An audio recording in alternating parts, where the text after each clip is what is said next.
আসসালামু আলাইকুম। আমি মাহফুজা আক্তার ডলি। আজকে আমি একটা অন্য বিষয় নিয়ে কথা বলবো, সেটার নাম হচ্ছে ধৈর্য। আর এই ধৈর্যর কাজটা হচ্ছে যারা নতুন বিবাহিত এবং নতুন সংসারে পা দিচ্ছেন ওই আপদের জন্য। তারা নতুন সংসারে গেলে তাদেরকে কি করতে হবে সেই কিছু টিপস আমি এখানে বলে রাখছি, যা আপনাদের শুনলে ভালো লাগবে। যারা যৌথ সংসারে থাকবেন এবং শ্বশুর শাশুড়ি ননদ নিয়ে থাকবেন তাদের জন্য কিছু পরামর্শ।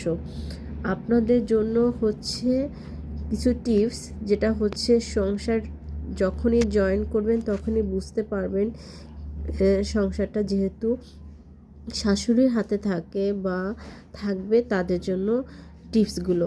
প্রথমত আপনাকে প্রচুর ধৈর্য ধরতে হবে এবং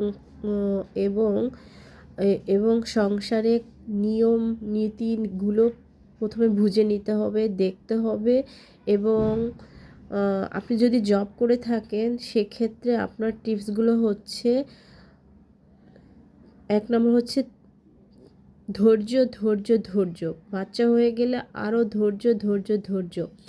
এবং সংসারে যেহেতু শাশুড়ি একমাত্র শাশুড়ি সংসার হয়ে থাকে, তাহলে সেক্ষেত্রে আপনাকে কম কথা বলতে হবে।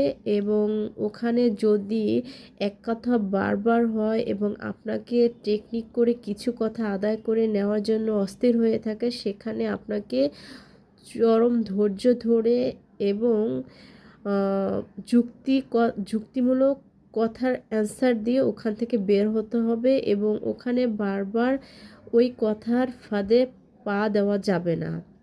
দ্বিতীয়ত, তার সাথে আপনাকে বাউন্ডারি সেট করতে হবে, যে কোন কথা আপনি কানে নিবেন, কোন কথা কানে নিবেন না, সেই ধরনের বাউন্ডারি সেট করতে হবে, যা আপনার জন্য ভালো হবে এবং আপনি সুস্থ থাকতে পারবেন। তৃতীয়ত, নিজের কাজ যেটা দরকার ওই কাজে মনোযোগ দিতে হবে এবং প্রয়োজনীয় নিজের কাজগুলো কমপ্লিট করতে হবে।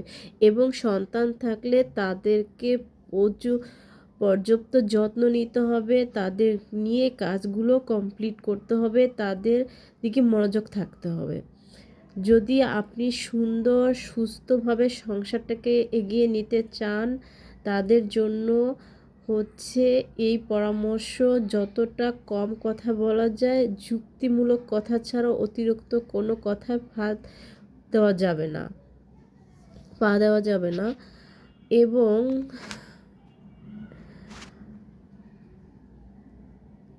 সেই অনুযায়ী আপনাকে সংসারের নিয়ম অনুযায়ী আপনাকে একসাথে থাকতে গেলে সংসারের নিজেকে সৌন্দর্য তৈরি করতে হবে।